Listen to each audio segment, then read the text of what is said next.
Thank you very much. Thank you. I would like to begin by addressing the terrorist attack in Manila. We're closely monitoring the situation, and I will continue to give updates. Anything happens during this period of time, but it is really very sad as to what's going on throughout the world with terror. Our thoughts and our prayers are with all of those affected. Before we discuss the Paris Accord, I'd like to begin with an update on our tremendous, absolutely tremendous economic progress since Election Day on November 8th. The economy is starting to come back, and very, very rapidly.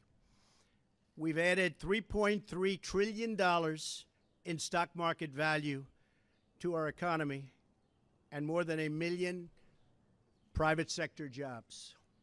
I've just returned from a trip overseas where we concluded nearly $350 billion of military and economic development for the United States, creating hundreds of thousands of jobs. It was a very, very successful trip, believe me. Thank you. Thank you. In my meetings at the G7, we have taken historic steps to demand fair and reciprocal trade that gives Americans a level playing field against other nations. We're also working very hard for peace in the Middle East, and perhaps even peace between the Israelis and the Palestinians. Our attacks on terrorism are greatly stepped up, and you see that. You see it all over. From the previous administration, including getting many other countries to make major contributions to the fight against terror. Big, big contributions are being made by countries that weren't doing so much in the form of contribution. One by one, we are keeping the promises I made to American people during my campaign for president, whether it's cutting job-killing regulations, appointing and confirming a tremendous Supreme Court justice, putting in place tough new ethics rules, achieving a record reduction in illegal immigration on our southern border, or bringing jobs, plants, and factories back into the United States at numbers which no one until this point thought even possible. And believe me, we've just begun. The fruits of our labor will be seen very shortly, even more so. On these issues and so many more, we're following through on our commitments, and I don't want anything to get in our way. I am fighting every day for the great people of this country. Therefore, in order to fulfill my solemn duty to protect America and its citizens, the United States will withdraw from the Paris Climate Accord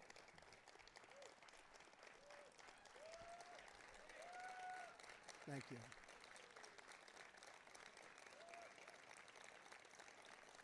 Thank you. But begin negotiations to re-enter either the Paris Accord or in really entirely new transaction on terms that are fair to the United States, its businesses, its workers, its people, its taxpayers.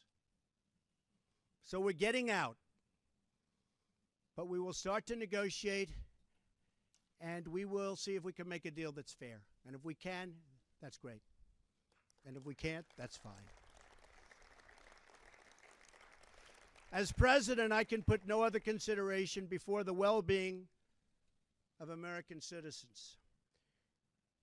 The Paris Climate Accord is simply the latest example of Washington entering into an agreement that disadvantages the United States to the exclusive benefit of other countries, leaving American workers, who I love, and taxpayers to absorb the cost in terms of lost jobs, lower wages, shuttered factories, and vastly diminished economic production.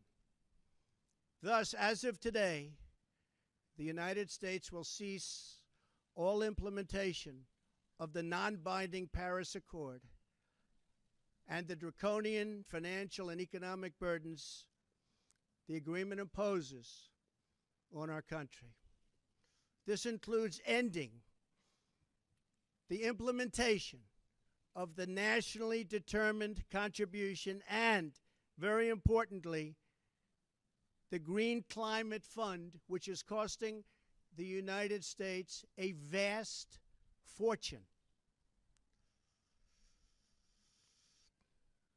Compliance with the terms of the Paris Accord and the onerous energy restrictions that is placed on the United States could cost America as much as 2.7 million lost jobs by 2025, according to the National Economic Research Associates. This includes 440,000 fewer manufacturing jobs, not what we need. Believe me, this is not what we need, including automobile jobs and the further decimation of vital American industries on which countless communities rely. They rely for so much, and we would be giving them so little.